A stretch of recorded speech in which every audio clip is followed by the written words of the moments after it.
Hi, this is Steve Pajic and Matters of Liberty podcast, brought to you by Garrison Grip.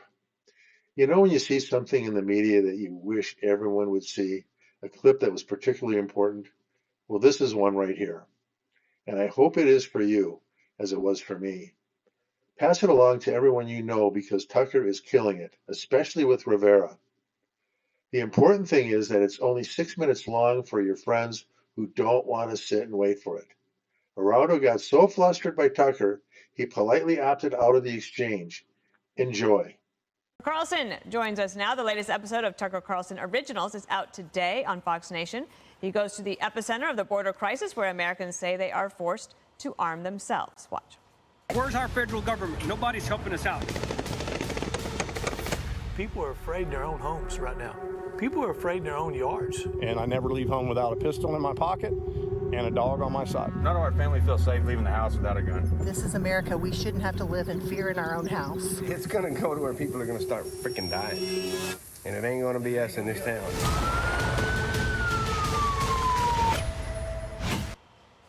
Tucker, thanks for joining us today. We're going to all get a chance to ask you a little bit of a question. Tell me about the overall approach that you took here to try to bring this story to everybody that can see it on Fox Nation. Well, I mean, the whole key to covering the news is to try and think clearly. And just because the other channels and the administration are telling you that, I don't know, COVID is the biggest story at the moment doesn't mean that it is. And actually, there are a lot of crises unfolding around the country, and this is the greatest of all. Our southern border is open. We're going to get literally millions of foreign nationals into our country illegally this year, and the overwhelming majority will stay. And the New York Times today announced that they should all be allowed to vote and choose our next government, et cetera. So this is a massive transformation. You can be for it. I mean, some people are for it, of course. That's why it's happening. Some people can be against it, but you should know what's happening.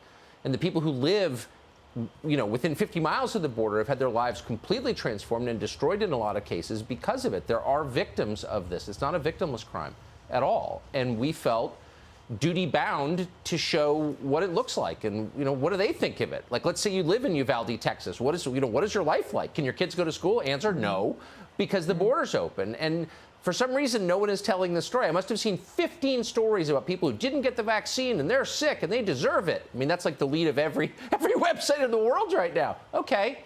But, you know, maybe there are other people suffering and maybe we should tell their story. So we did. And that's what this is about. Katie, we'll take it around the table here. Hey, Tucker, congrats on this new special. I think it's a really important topic. You know, from the other part of this is the vice president who has been tasked and put out these talking points, which we've been seeing for 30 years on this issue. And yesterday, the State Department announced that they're actually cutting off ties to the Attorney General's office in Guatemala because of a lack of cooperation on corruption issues. So how do people there feel about the way that Washington is ignoring this issue and just putting out talking points? I'm sorry. I mean, I'm as patriotic, I think, as anybody. But it's not Guatemala's fault. It's not El Salvador's fault. It's not right. It's not Honduras' fault, and it's not even Mexico's fault. It's our fault. We do two things. One, we provide a massive incentive for people to come here by providing the most generous welfare benefits in the world to the people who come illegally, and two, by opening the borders and summoning them. So to whip around and blame climate change or the government of Honduras or corruption as if we can fix that. I mean, imagine the hubris required to say, okay, all we need to do is change 300 years of custom in a country whose language we don't speak, and we'll have it fixed. I mean, like, you truly are a moron if you say something like that. I mean, honestly. No, it's our fault. It's our welfare benefits and our open border. It's that simple. Geraldo. Hey, Tuck, you know, it's a subject near and dear to my heart. Yes. I am glad that you didn't lead with the migrants bringing COVID in, as too many reports that I've seen in recent days do.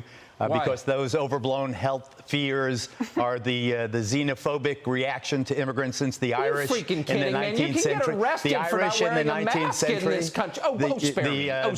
The Chinese in the 1880s, the Italians in the turn of the century, the Jews from Eastern Europe fleeing from the pogroms. They were all bringing smallpox. They were all bringing tuberculosis. You know, Geraldo, we live in a country where we are being forced to take a vaccine that some some people, newsflash, don't want to take, that Americans can be arrested for not wearing a mask because COVID is so serious, but foreign nationals break our laws carrying COVID and somehow they're exempt from the requirements that we live under, that's not xenophobia. That's equal application of the law. And it's not happening now. And it's an appalling double standard that every American, including you, should be mad about.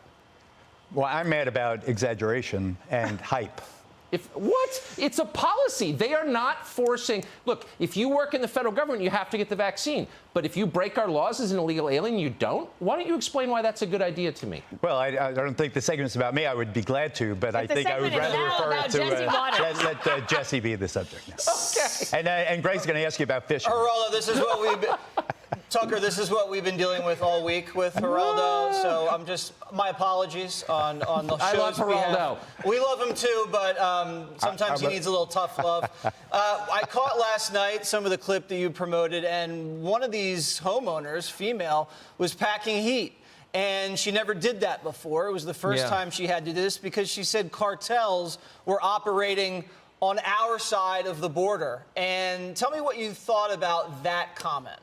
Mexico is one of the most dangerous countries in the world. True. You know, I grew up right near Mexico. I really like Mexico, and I like people who live in Mexico. But there's a war going on in Mexico, which we never even acknowledge. People who live near it are very aware of it, but there's literally a war. I mean, not long ago, the Mexican military backed down in the face of the cartels because the cartels were better armed. So that's the context here. True. And we ignore that. It's not just, you know, these are not people just searching for a better life. These are refugees from a war zone, and that has massive implications for us. As to the fact people down there are armed, yeah. And it really should make all of us wonder, why would the federal government try to be disarming us, which they are trying to do, at exactly the moment when they're increasing the threat to us, as they are also doing? Like, what is that? I'd love to know what that's about.